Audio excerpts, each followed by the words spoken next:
Praise the lord. ఈరోజు దేవుని వాగ్దానము, ప్రేమ కలిగి యుండుటకు ప్రయాసపడుడి. 1 కొరింథీయులకు రాసిన పత్రిక 14వ అధ్యాయము 1వ వచనము. ప్రియ సహోదరి సహోదరులారా, ఈ లోకములో రకరకాల ప్రేమలు ఉన్నాయి. తల్లిదండ్రుల ప్రేమ, భార్యాభర్తల మధ్య ప్రేమ, అన్నతమ్ముళ్ళ మధ్య ప్రేమ, అక్క చెల్లెళ్ళ మధ్య ప్రేమ, ఇలా ఎన్నో రకాలుగా ఉన్నాయి. కానీ బైబిల్లో ఉన్నటువంటి ప్రేమ ఏంటో తెలుసా?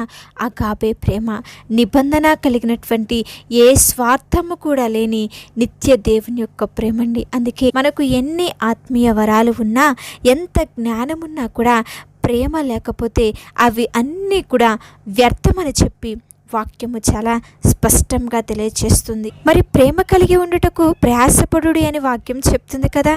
ప్రేమించటము అంత సులువు కాదు. దానికి పట్టుదల, అలాగే దేవుని యొక్క సహాయము కావాలి అండి. మన ప్రేమ కేవలము మాటలకే పరిమితము కాకూడదు, క్రియలలోనూ సత్యముతోనూ మన యొక్క నడవడికలో కూడా కనిపించాలి. మనలను ప్రేమించే వారిని ప్రేమించడము సాధారణము, కానీ ప్రభువైనటువంటి యేసుక్రీస్తు వారు మనలను హెచ్చరించినట్లుగా మన శత్రువులను కూడా మనము ప్రేమించి వారి కొరకు ప్రార్థన చేసేవారంగా ఇప్పుడు ఒక పెద్ద పెండ్లి విందు జరుగుతుంది. అక్కడ ఎంతో రుచికరమైనటువంటి బిర్యానీ, రకరకాల వంటకాలన్నీ వండారు. కానీ వంట చేసే వ్యక్తి అందులో ఉప్పు వేయటం మర్చిపోయాడు. ఇప్పుడు ఆ విందు ఎంత గ్రాండ్గా ఉన్నా కూడా ప్రయోజనం ఉంటుందా?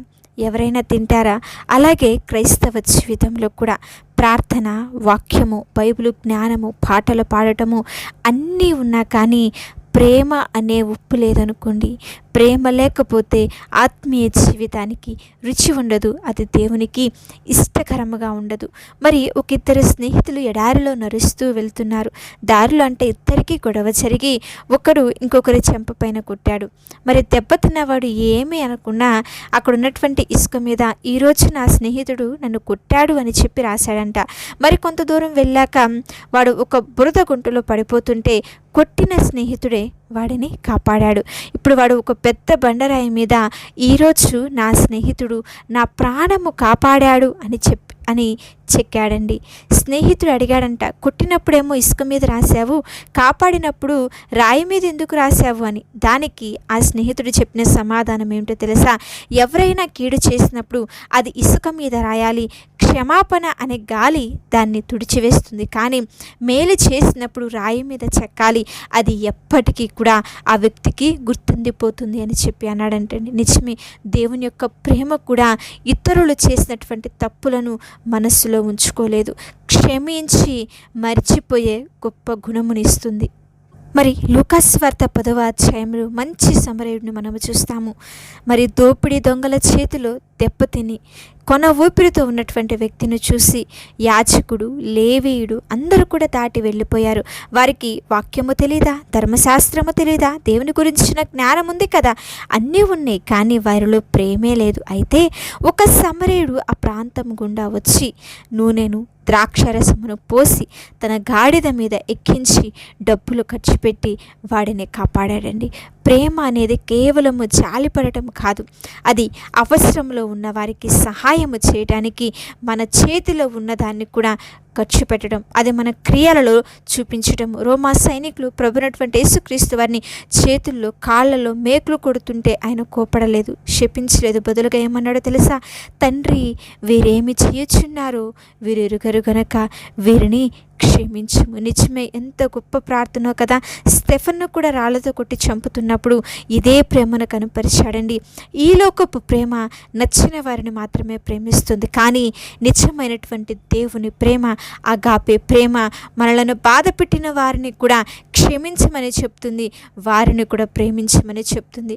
కనుక ప్రియ సహోదరి సహోదరులారా, నీ దగ్గర అన్నీ ఉండవచ్చు, వాక్య జ్ఞానం ఉండవచ్చు, విశ్వాసం ఉండవచ్చు, నిరీక్షణ ఉండవచ్చు, అన్నీ ఉండవచ్చు, ఎంతో డబ్బు ఉండవచ్చు, కానీ ప్రేమ లేకపోతే అది అంతా కూడా వ్యర్థమే.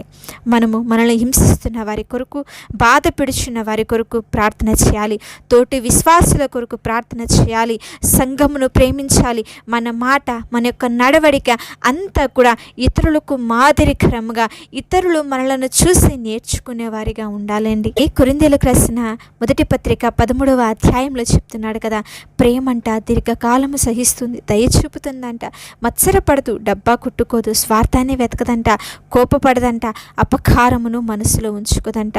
ప్రేమ ఎప్పుడు కూడా ఎదుటివారి తప్పులను భరిస్తూ వారికి కీడునకు ప్రతిగా మేలే చేస్తుంది కానీ కీడు చేయదంటండి. ఇతరుల ఎదుగుదలను చూసి ఈర్ష్యపడుతూ తనను తాను హెచ్చించుకోదంట. నాకేం దొరుకుతుందని ఆలోచించదు కానీ ఎదుటివారి క్షేమంను కోరుకుంటుంది. ఇతరులు చేసిన తప్పులను క్షమించి మరిచిపోతుంది. ఏ విధంగా ప్రభునటువంటి యేసుక్రీస్తు వారు మనము చేసినటువంటి తప్పులన్నీ కూడా సిలువలో ఆయన మరిచిపోయి మన కొరకు మరణించి మృత్యుంజయుడిగా తిరిగి లేచి పాపము నుండి మనల్ని విడుదల చేసి ఏ విధంగా క్షమించాడు, అలాగే క్రీస్తును తెలుసుకున్నటువంటి మనమందరము కూడా క్రీస్తు ప్రేమలో నిలిచి ఉండునట్లుగా ఒకరి ఎడల ఒకరము ప్రేమ కలిగి క్షమాపణ గుణాలని కలిగి మనము మార్చుకొని ఏ విధంగా ఆయన మనలను ప్రేమించాడు అట్టి ప్రేమని ఇతరుల ఎడల కనిపిస్తూ జీవించేవారముగా ఉందాము. చిన్న ప్రార్థన చేసుకుందాం. ప్రేమ కలిగిన మా తండ్రి, కృప కలిగిన దేవ, ఉన్నతుడా, మహోన్నతుడా, శక్తి కలిగిన మీ నామమునకై స్తోత్రములు తండ్రి.